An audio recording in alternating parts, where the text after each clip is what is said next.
Vedanta Satsang House. The ongoing sessions offered by Bindoji are on Bhagavad Gita, room number 25 today. And Bindoji has been focusing the narrative in Bhagavad Gita from the Advaitic perspective, occasionally giving the other perspectives also, just to include different perspectives. So the replays for all the 24 rooms and an introductory talk prior to that is all available if you want to catch up on the replay. Or you can go to YouTube channel, Advaita Retold, it's pasted in the chat. For housekeeping, I'll be closing the chat window and the hand raising. When Bindoji is done in about an hour, we'll reopen the chat and the hand raising for further discussions. Over to you, Bindoji. Thank you. Thank you, Prakash. Namaste, everyone. Let me do my invocation. Om Namo Brahmadibhyo Brahma Vidya Sampradaya Kartrabhyo Vamsharishibhyo Mahadbhyo Namo Gurubhyaha Shruti Smati Purananam Alayam Garanalayam Namami Bhagavatpadam Shankaram Lokashankaram Shankaram Shankaracharyam Keshavam Badarayanam Sutrabhashivritau Vande Bhagavantau Punah Punaha Ishvaro Guru Ratmeti Murti Beda Vibhagine Vyomavat Vyapta Dehaya Dakshinamurtaye Namaha. Om Shri Gurubhyo Namaha. The Gita Jnana Shlokam. Yam Brahma Varunendra Rudra Marutaha Stunvandi Divyaistavai Vedai Sangapada Panishadai Gayanti Yam Samaga Dhyanavastita Tadgatena Manasa Pasyanti Yam Yogino Yasyandam na vidussura suragana Devaya tasmai namaha Devaya tasmai namaha Devaya tasmai namaha. Om.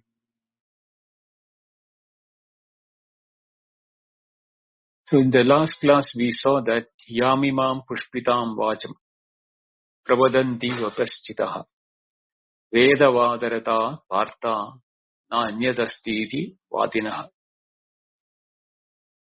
which we discussed in detail.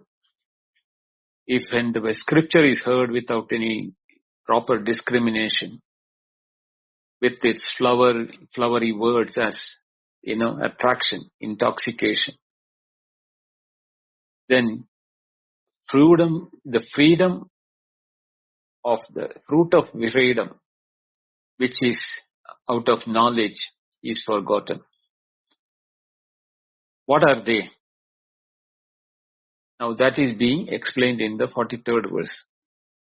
Kamatmana Sorgapara Janma Karma Falapradam Kriya Vishesha Bahulam Bhogaishyarya Gadim Prati. Kamatmana,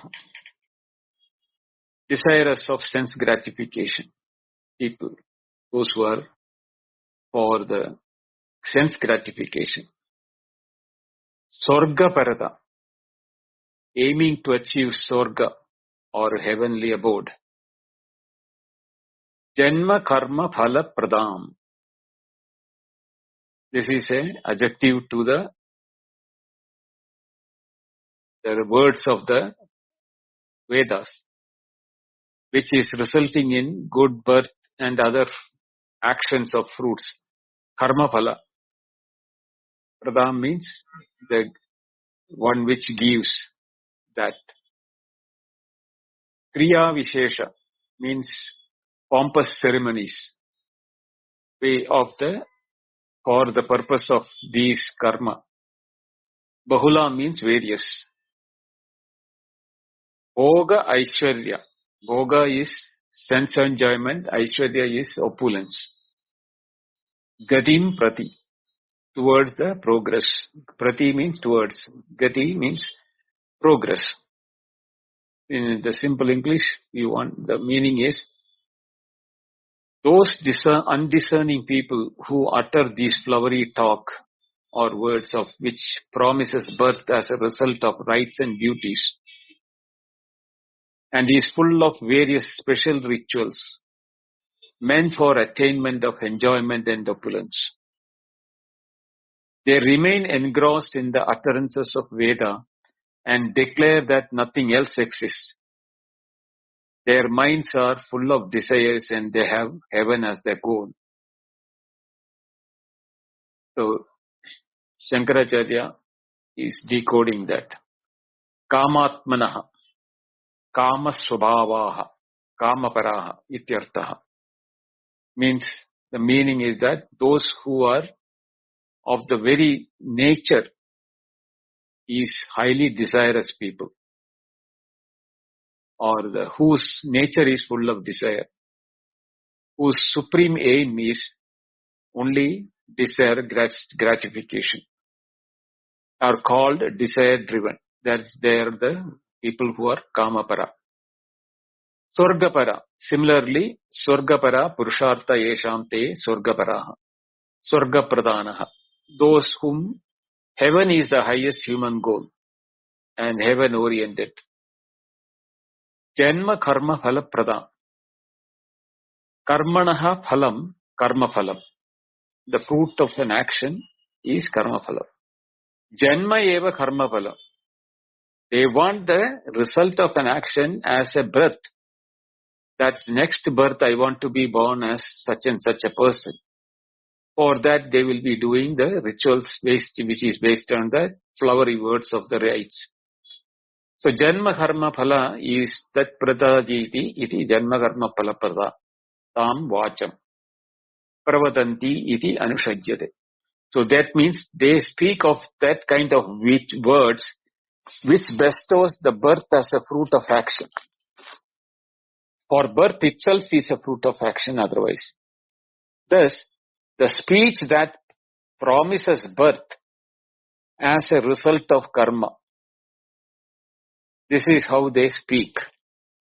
So this Pushpitam Vacham in the previous verse has to be decoded like that.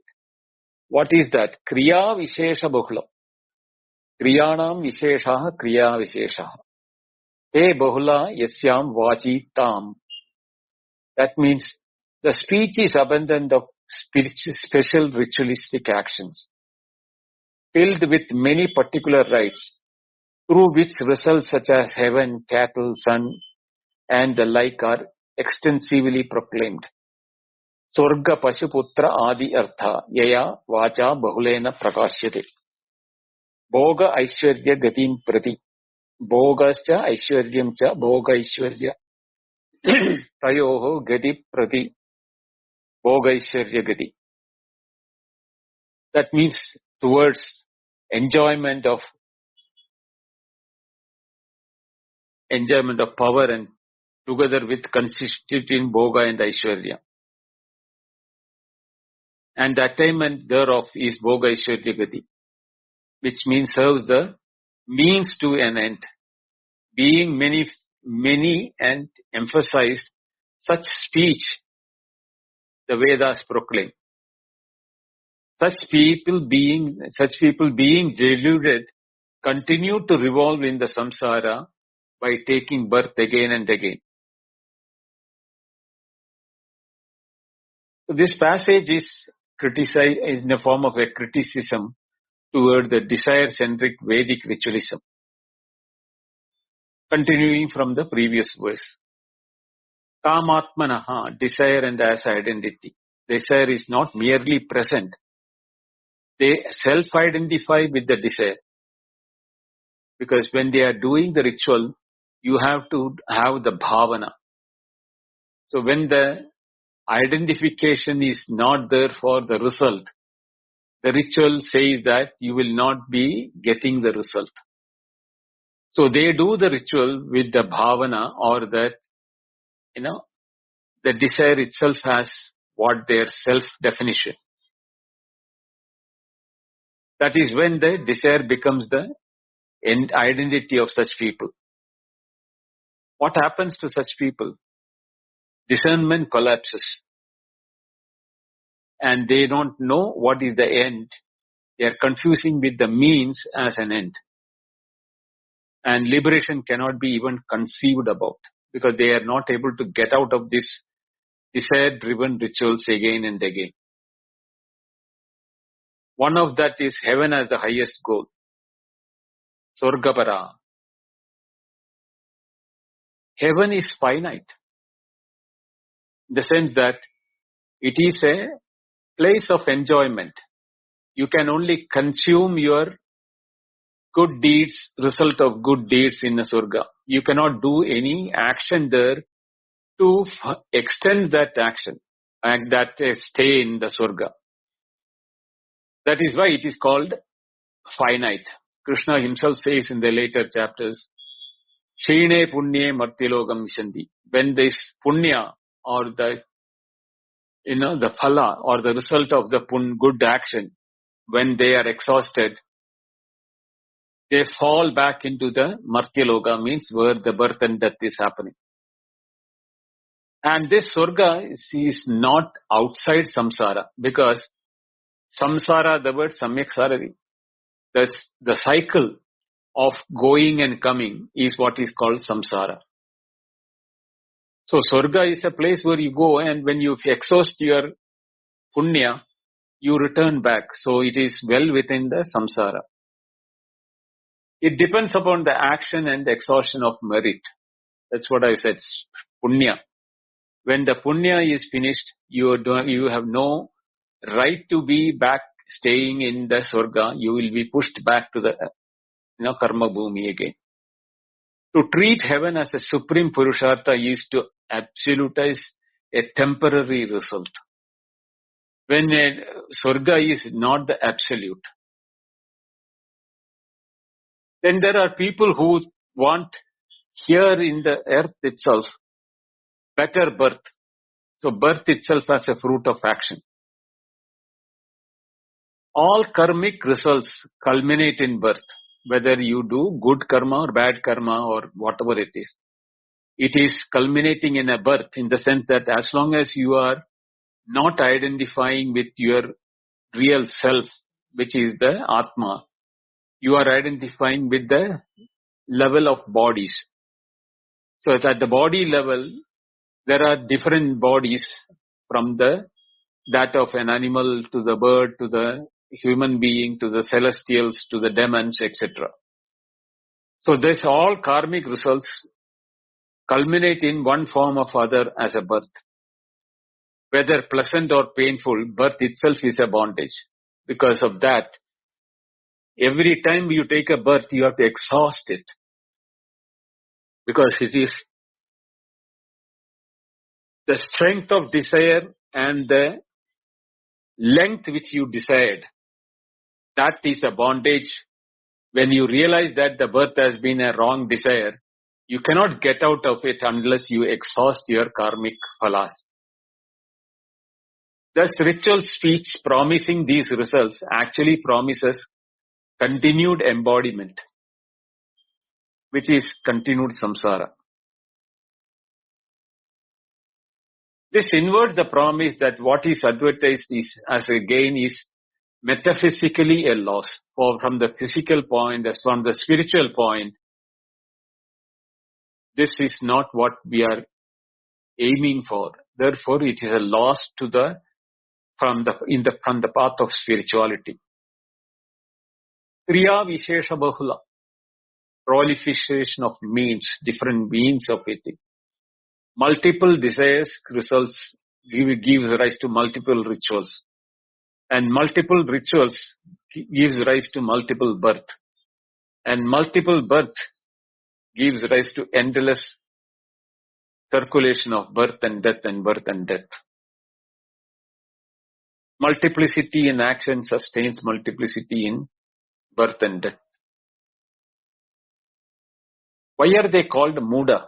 Shankaracharya called them as Muda, means dull, intellected. They are deluded not because they reject the scripture, but because they misread the intent of the scripture. They hear the promises of enjoyment and power and miss the possibility of freedom from birth and death. Hence, the attachment to results keeps the wheel turning, by taking birth again and again. So in some total, some people are defined entirely by desire. They regard the heaven as the highest human goal and delight in the ritual speech which are promising these results. Such speech actually promises continued birth, multiplicity of rituals due to the multiplicity of desires, and therefore it sustains multiplicity of samsara. Deluded by some desire, they keep revolving in the cycle of birth and death. So when desires govern the understanding, even the sacred speech of the Vedas become a mechanism for bondage. Continuing that same topic, Bhoga Aishwarya Prasaktanam Taya Apahrita Chedasam Vyavasayatmika Buddhis Samadau Na Vidiyate. Bhoga Aishwarya, material enjoyment and opulence. Prasaktana, for those who are attached to that. Taya, by these things, apahrita chetasam, bewildered in the mind, or the mind having taken away the discerning properties. Therefore, to those intellect which are apahrita chetasa, it doesn't take place. What doesn't take place? Vyavasayatmika buddhi and samadhi. That is the determination with which they should be approaching. The determination in the intellectual determination. And samadhi, the control of the mind for the purpose of this determined intellect. Na vidiyate, that they do not take place. So, the single-pointed conviction does not become established in these minds of those who are delighted in enjoyment and opulence. And those intellects are carried away by that world flowery speech of the Vedas without knowing their intent. Shankaracharya decodes it. Bhoga Aishwarya Prasaktanam. Bhogaha means kartavya. Aishwaryam cha. Idi Bhoga Aishwaryayo Pranayavatam Tat Atma Bhutanam. For those who are attached to the enjoyment of power, who think enjoyment must be had and power must be had, those who are enamored only by the enjoyment of power, etc., have made them their very identity. So, Bhoga Aishwarya is the enjoyment and power. Aishwarya is treated as a power here. Taya Kriya Vishesha Bahulaya Vacha Apahrita Chedasam. For those whose minds are carried away by the speech of this abundant in the scriptural ritualistic actions. Achadida Viveka Pratnyanam Vyavasaya Atmika Sankhye Yogeva Buddhi Samadau Na Samadhiyate. Asmin Purushe Upabhogaya Sarvam Iti Samadhi. Whose discriminative understanding is covered over for such people the resolute intellect, Vyavasayatmika Buddhi. Whether in the Sankhya, the knowledge, or in yoga, or in the Karma Yoga, does not become established in Samadhi. That absorption, which thinks all this exists for the enjoyment of this person, they think that is the Samadhi. For them, the Samadhi is enjoyment. Samadhi, Andakarana Buddhi, Tasmin Samadau na vidiyate na bhavati iti artha. Samadhi means inner organ. Samadhi means equipoised. Dhi means intellect.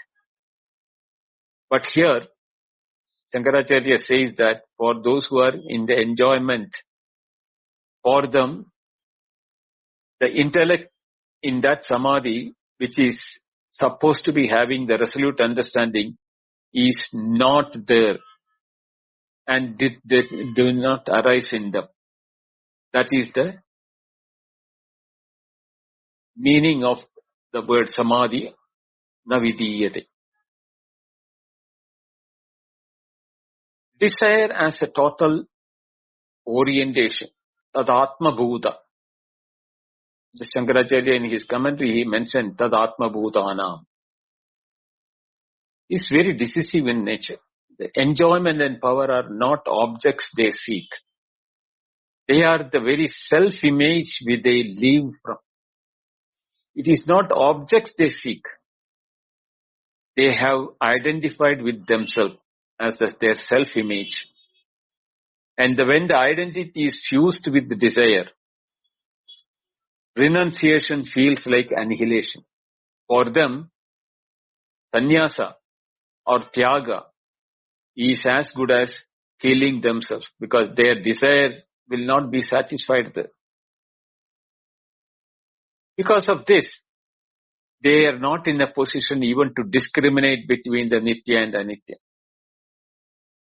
So they cannot get a foothold in the discriminative intellect to apply to these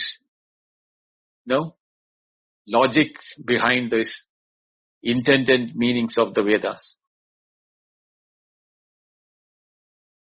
How does the flowery speech hijack the mind?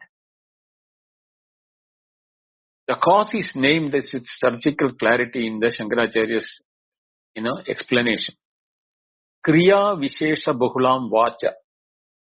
That is, the ritual saturated with flowery speech leads to apahrita chetasa. Their mind gets abducted toward the fruits of action, because Bhoga Aishwarya is their identification. Achadida Viveka Pratnya. Their discernment is covered with the overindulgence into the sense gratification. The problem is not ignorance alone, but distraction reinforced by the promises given by the flowery words of the Veda. The attention is continually pulled toward the tall promises in the flowery words. Surga, Putra, Pashu, etc. Why samadhi is impossible for such people? A settled state of intellect, buddhi nishta. That is what samadhi is. Not merely a yogic trance. For those whose mind runs on, all these are for my enjoyment, their mind can never be settled. Hence, they will not be able to see the single pointedness towards the knowledge, which makes them without any decisive knowledge and no stabilization either in Sankhya or in Yoga. Both they will not be able to see it because they don't have a decisive knowledge on that. And both Sankhya and Yoga are blocked by the desire. Desire blocks jnana, desire blocks nishkama karma. This prevents common misunderstanding that karma yoga does not coexist with enjoyment seeking. Both paths are decentering the enjoyer. Please understand that. Both jnana and nishkama karma is decentering the enjoyer. The word is implicit, not the one who is practicing it. One who is practicing towards knowledge or one who is practicing towards nishkama karma, he is not an enjoyer. He is a practitioner. Whereas he says that those who are continuously coexist with enjoyment seeking decenters them as enjoyers from the path of Sankhya and Yoga. The obstruction is that Asmin Purusha Bhogaya Sarva. That is the obstruction. They think that everything exists for this person's enjoyment. Whoever does these flowery rituals, Kriya Vishesha Bahulam. So there is a false promise of Samadhi or a counterfeit Samadhi where the world is organized around the ego and goes from birth to death to birth to death. To such people, Vyavasaya Atmika Buddhi cannot rise. And therefore the liberation remains far-fetched or is unintelligible to them. So in a nutshell, those attachments to enjoyment, power, etc. make them as their identity, and their minds are carried away by the heavy rituals from Pushpitam Vacham. From the results, what are being promised like Surga, etc. Their discriminative intelligence becomes clouded with the desire for these heavily worded result promised by the Pushpitam Vacha. As a result, the resolute understanding or discriminative intellect cannot settle in equipoise. Neither the knowledge nor the Karma Yoga can take effect in such people because they are always enamored by the false promise, everything is for my enjoyment. Where the world is organized for the enjoyer, the knower can never arise. Freedom begins only when enjoyment ceases to be the center.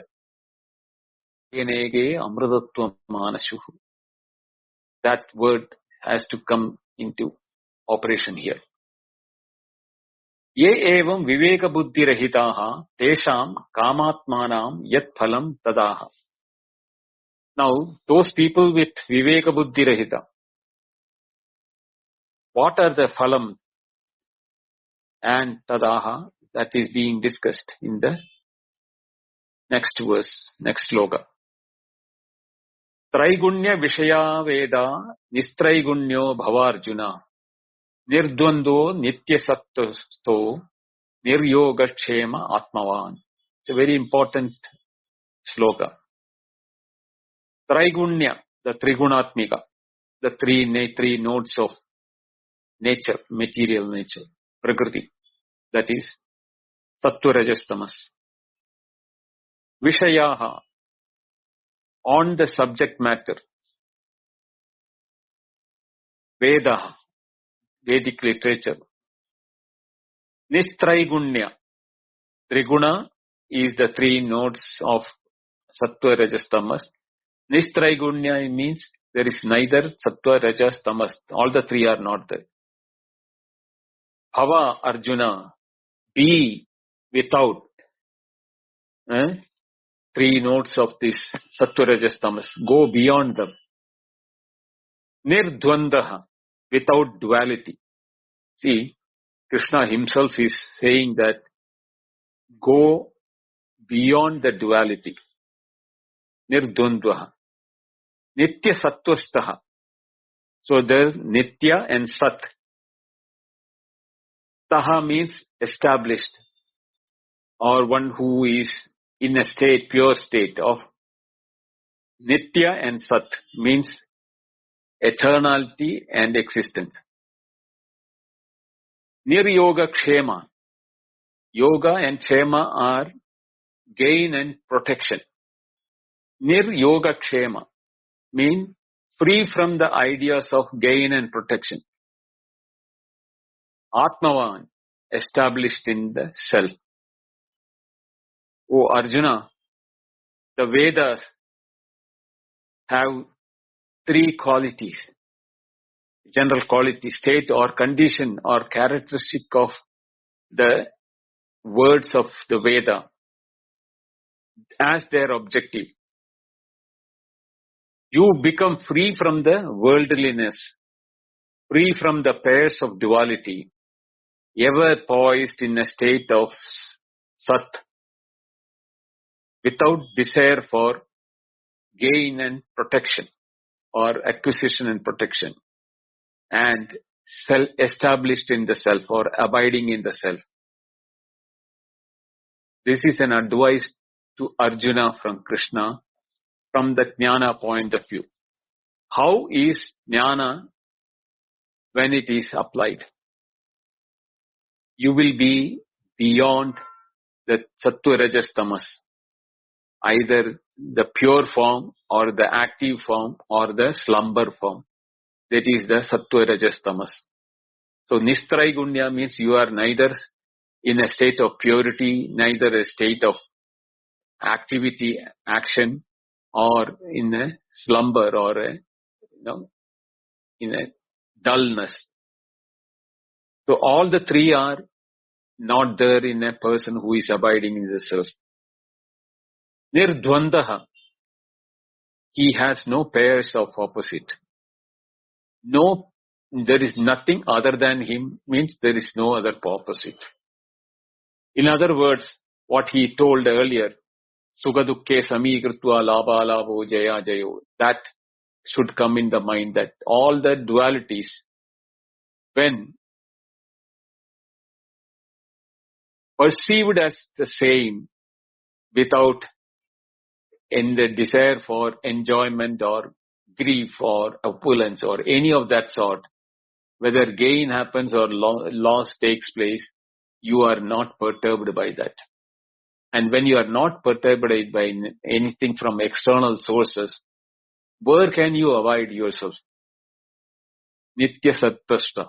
You have to be established in the existence of your own existence. That is Nitya Sattva. And Atmavan, such a person is called the one who abides in Atma. Now Shankaracharya decodes this. Traigunya Vishaya. Traigunyam Samsaraha. So he is giving the meaning. Traigunyam means samsara. That is Sattva Rajas Tamas. Samsara means creation or life, on the birth and death, etc. Vishayaha prakashitavyaha. Yeshante Vedaha Traigunya Vishaya. That means the Vedas have the three gunas as their subject. That is, their domain is to be expounded in samsara, constituted out of the three gunas. But, two, Tvam Nistraigunyo Bhava. Oh Arjuna, you become free from the three gunas. That is, become free from the desires or become desireless. Desires are in the world or in the samsara. That means when you become desireless, nothing in the world is enticing you anymore. So you become free from the binding factors of the world with the Sattva Rajas Tamas.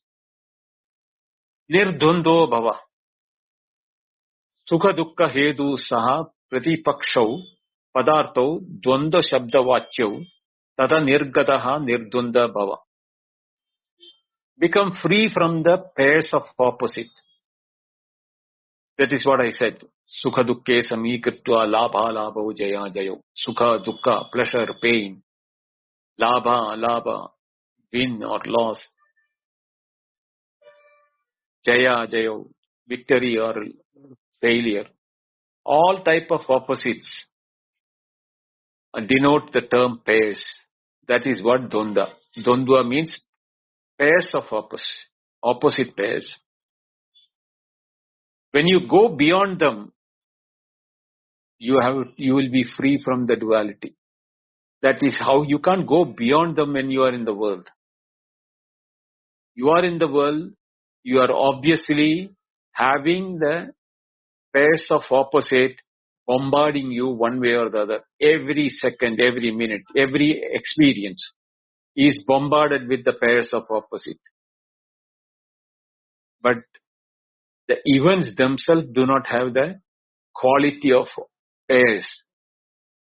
It is our mind with the desire makes them pairs. Desired, undesired. The objects or the incidents or the events which are happening are just unqualified events. They themselves have no qualities in them. But our desires qualifies them as wanted or unwanted. Therefore, Sukha is wanted, Dukkha is unwanted, Jaya is wanted, Parajaya is unwanted, Labha is wanted, Alabha is going to be discarded. These pairs are, when we seen from the lenses of desires, the events per themselves has no such qualities. They are just events taking place in life. That's all. So when Krishna tells Arjuna to go beyond the Nirdvanda, he is indicating Arjuna to be a desireless person so that you don't see the pair of opposites in the events which is happening. They are just incidents happening, no accidents. Nitya sattvastaha bhava. Sada sattva guna ashrita bhava. Abide constantly in the sattva swabha. That is, remain always grounded in the quality of sattva. But you should understand that when Krishna said in the previous word, Nistrai gunyo bhavarjuna, then nitya sattvastha cannot be in the sattva, remaining in sattva. So Shankaracharya has not really made it in such a way, but we should understand what is the meaning we should take here. Nitya sat staha, sattvastaha means in the sattva means sat bhava, the nature of the existence. Nitya, which is existence in nature. Existence is nitya. We have studied that in the Taittiriya. So always remain in the Nistraigunya bhava by remaining in the eternal existence, by accepting the incidents are just mere incidents and not as accidents, or look at them desireless as events happening, not to be read through the lens of desires. Tada niryoga kshema bhava anupattasya upadanam yogaha upatasya rakshanam kshema. So he is defining what is yoga and what is kshema. The acquisition of what is not yet obtained is yoga, whereas kshema is the preservation of what has been obtained. So these are the two words, yoga and kshema, which is yoga kshemam vahamyaham. You will hear it again, these words. So yoga means acquisition of what is not yet obtained. Kshema is what is called the preservation of what has been already obtained. Yoga kshema pradhanasya shreyasi pravritti dukkhakara iti ataha niryoga kshema bhava. Or one who is primarily concerned with the acquisition and preservation finds it difficult to proceed toward the highest good, because he will be perpetually going for acquisition and preservation of what he has aggrandized. So this aggrandizing and preserving what has been aggrandized becomes a perpetual action for such a person. But he will never get a time to go beyond that if he is continued in that. Therefore, Krishna says, Therefore, be free from the concerns about yoga and kshema. You don't have to worry about your yoga and kshema. What has come to you is by accident? No. It has come because of your Purva Janma Karma or earlier actions.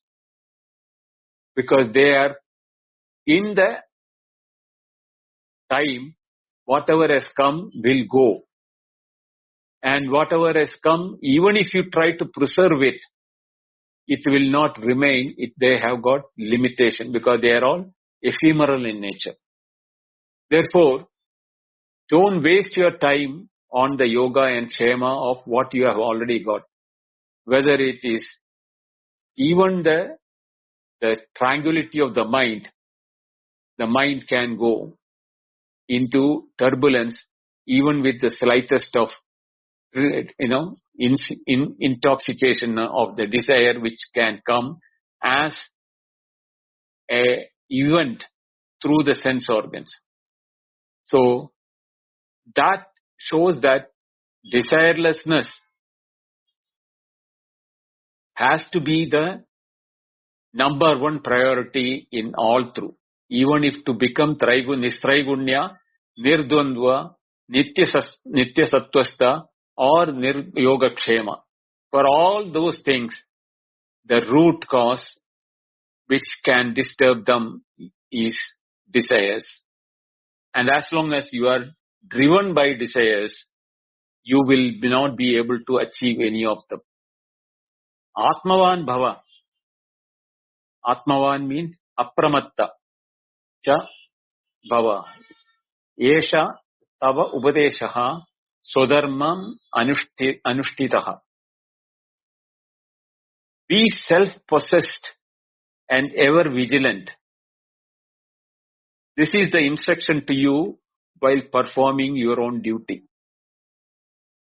That is what Krishna is intending as per Shankaracharya. That you have to be apramatta. Pramadam means,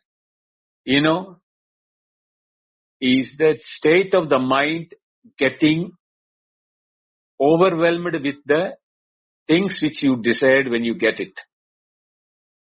You get into pramada.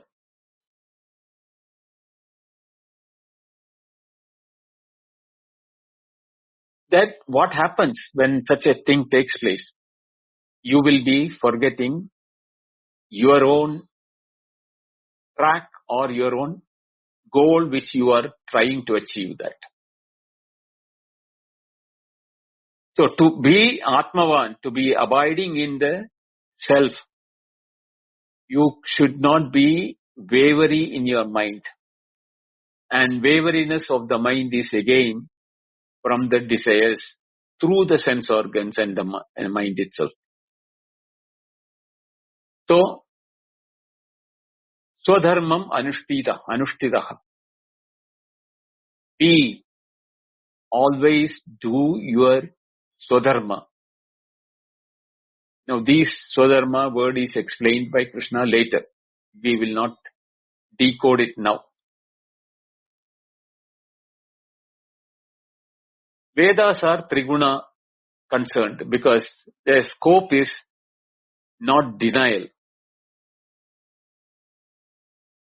We need not reject the Vedas.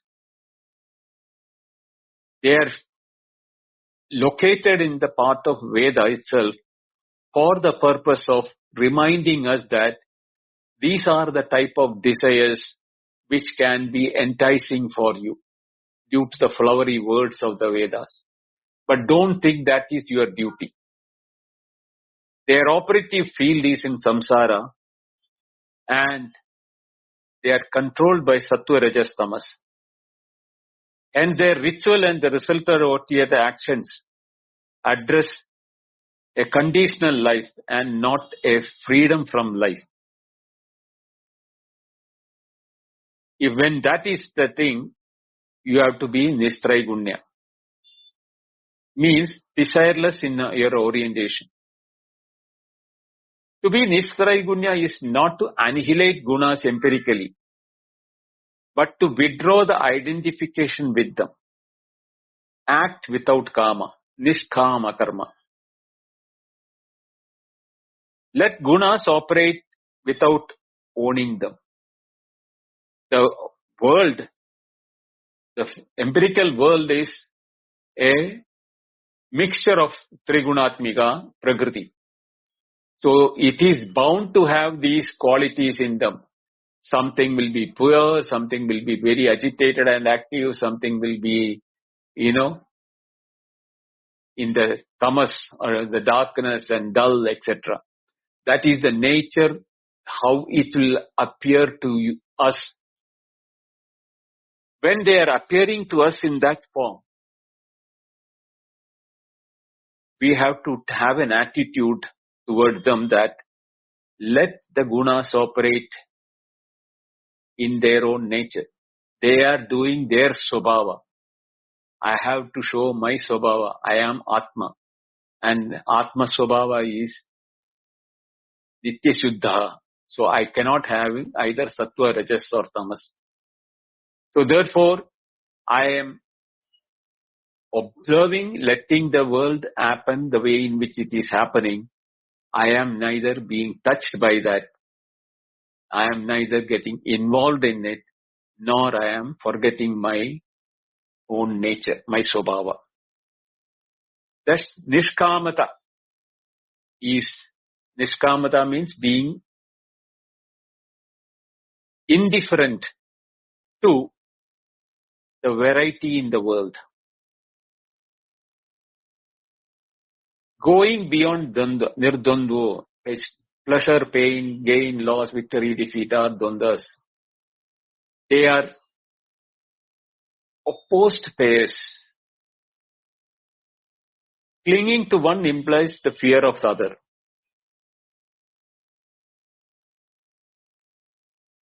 Don't take sides internally.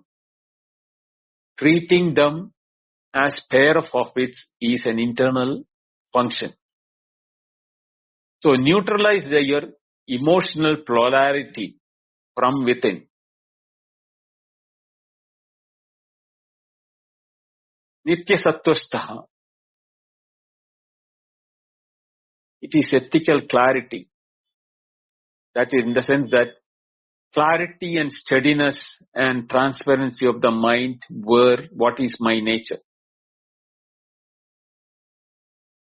And this will be achieved through discrimination and knowledge, viveka and vairagya.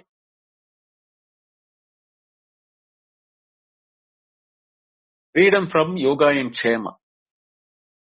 Pair of opposites, yoga and kshema, means acquiring and protecting, preservation, acquisition and preservation.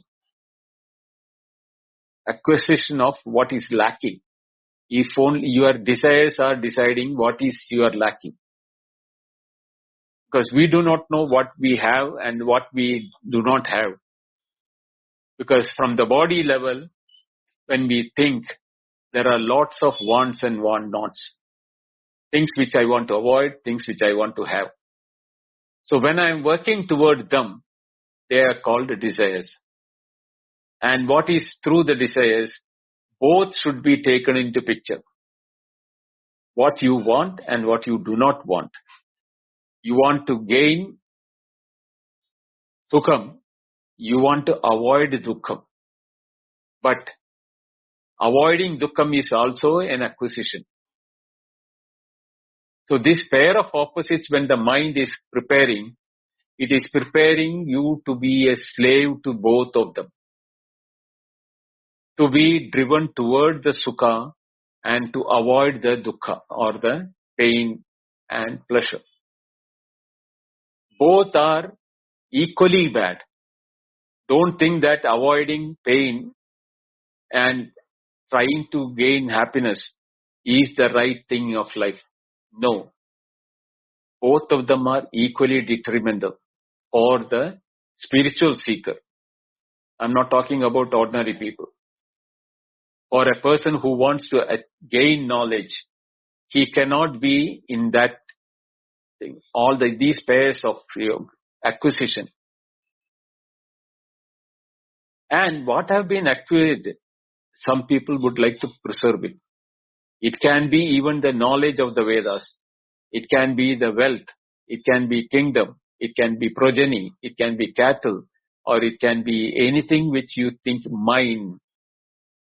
The moment it is becoming mine, you will become pramada. You will be intoxicated by that.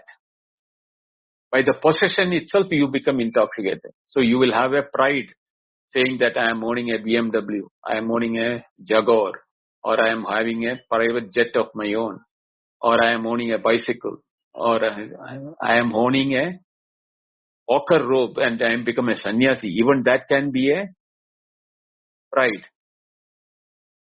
Anything that triggers a pride in us is a sign that you want to protect what you are having. Only when you want to protect something, you will have the pride in it. Because if you know that it is in your possession, you've already acquired it. And you don't like to lose it. So to protect that, you are using your pride as a shield and making sure that everybody acknowledges it. So this approach towards the worldly promises which have been given, whether it is Swarga, Putra, Pashu, or Eshanatraya, Lokeshana, Puttreshana, Vitteshana, all the three desires, three types of desires. That is what is you are trying to acquire, yoga. And Kshema is the protection of that by keeping a shield of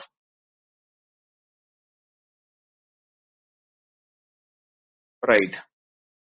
So, you have one question should be Nir-Yoga Kshema. Yoga Kshema should not be our activity at all. You don't have to acquire or you don't have to protect. No fixation towards outcome of either of the two. It is not a negligence. It is an intelligent choice I am making. I am equal to what comes and what goes. This is what when Shankaracharya wrote in the Vivek Chudamani. Agade swagatam kuryat gachandam na nivarayet. Let whatever comes is welcome, whatever goes, you let it go. He is equal to both. He is neither in acquisition nor in protection. Neither interested in gaining or losing them. So, Niryoga Kshema Bhava. Atmavan. Inwardly governed and abiding in the self. Without drifting into desire again. Knowing very well that using Viveka and Vairagya, we should ensure that the worldly incidences which are coming to us or bombarding to us through our sense organs are testing ground for desires to push us or pull us to the worldly life again. When you are abiding in the self, these bombardments of desires will not touch you because you are in a place which is Nistraigunya, Nirdvanda, Niryoga Kshema. All those things is your kavachas or shields protecting yourself. So the desires cannot spring up in our mind again to drag us out to the worldly life.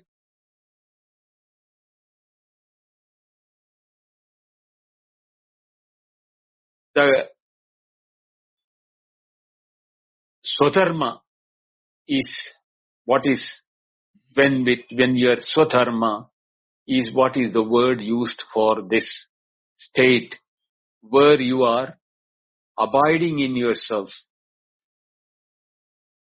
being protected by the self, not getting into the line of desire again.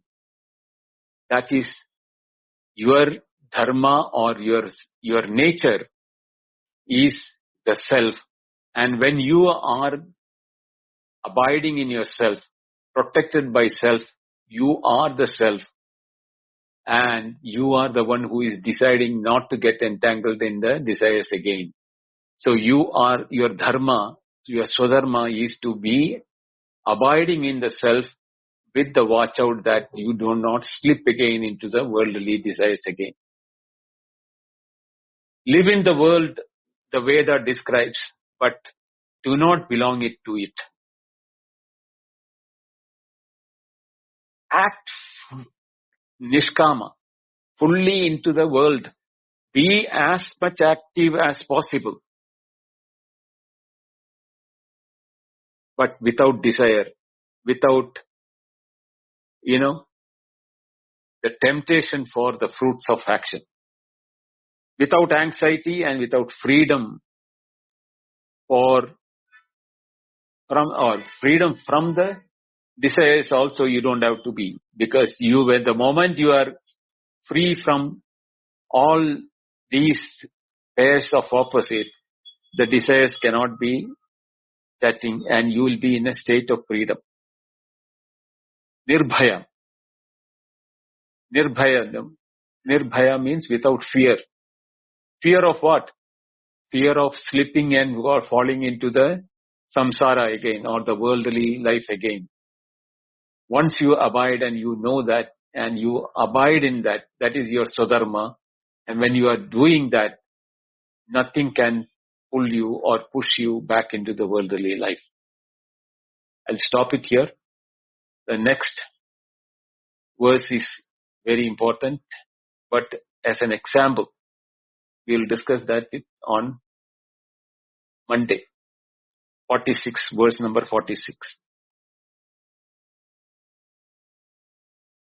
Om Purnamada Purnamidam Purnat Purnamudachyate Purnasya Purnamadaya Purnameva Vasishyate. Om Shanti Shanti Shanti. Harihi Om. Shri Gurubhyo Namaha. Harihi Om. Thank you. Dhanyawada.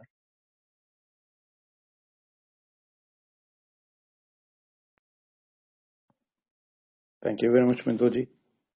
I've opened the chat and hand raising for question answers.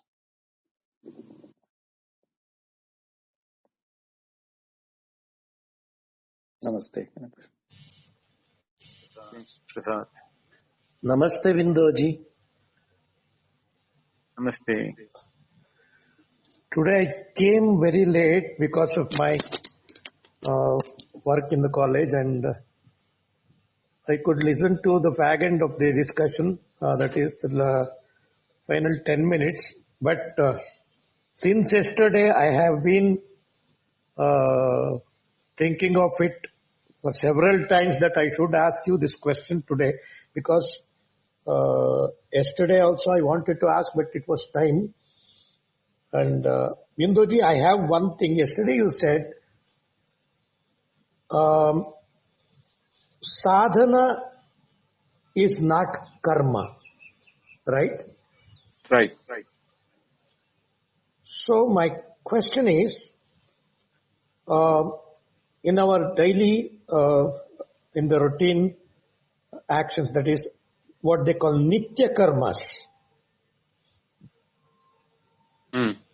are they not sadhana? This is one question. And following that, my another decisive question is, do all the karmas become sadhanas once the desire becomes absent in all of them? Right. So we should understand the nature of karma. Yeah. Krishna will be telling this in the 3rd chapter. Na kaschit kshanamapi jatu tishtatya karmakrita. Even for an iota of a second, can anyone remain idle? That means we will be perpetually, we are in action. Therefore, we should understand that when is my action becoming a desired action and when it is undesired action. If that clarity is there, then your actions which you are doing you are doing with as a nishkama karma. If you are not having desire, but there are the actions which inevitably come to us with a temptation, a desire for doing it.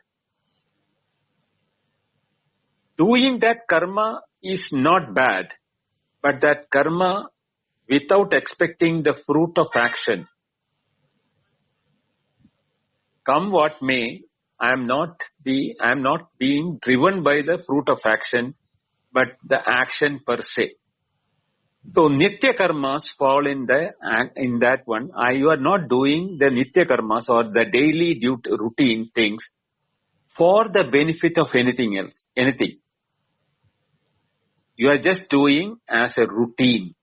There is no desire prompted or desire driven for that one. So nitya karmas do not fall into the category of this desired karmas. But in between nitya karmas, there are other activities which are coming, which can have a desire driven, attitude. Which is very difficult for us to understand which one is desire driven or which is not desire driven, because we are always desire driven. But we think that we are doing certain things without desire. Invariably, unknowingly, there is in the subconscious mind, there is a desire.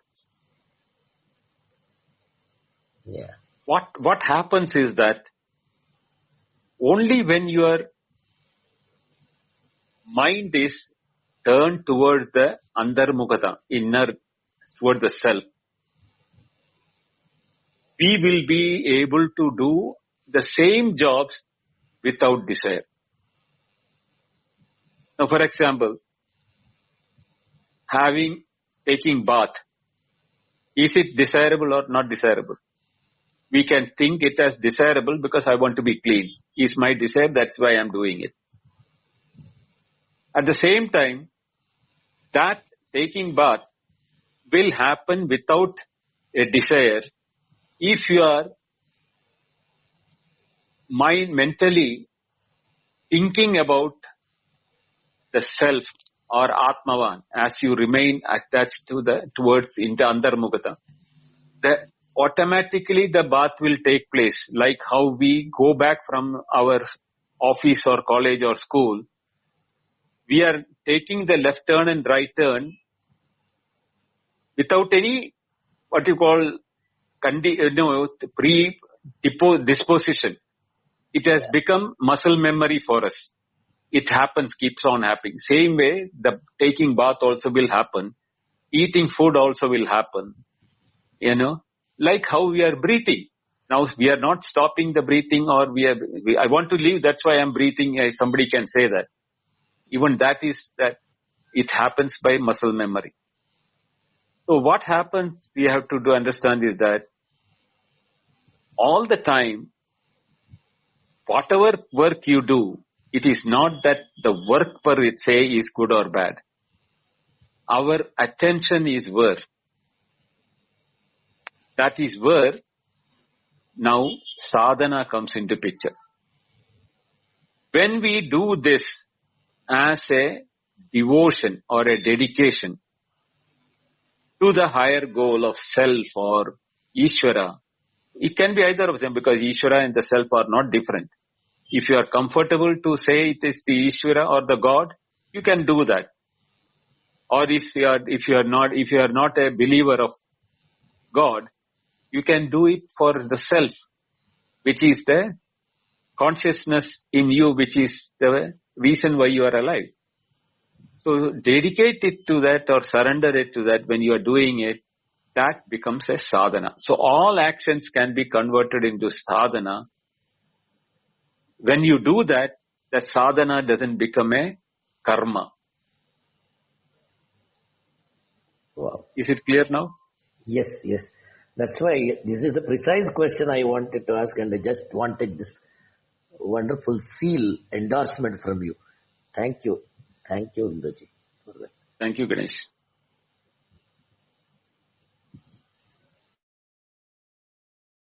Tomorrow anyway, we'll be having question answer sessions on the Gita. So if there are no more questions or anything you want to keep it for tomorrow, I am fine with it.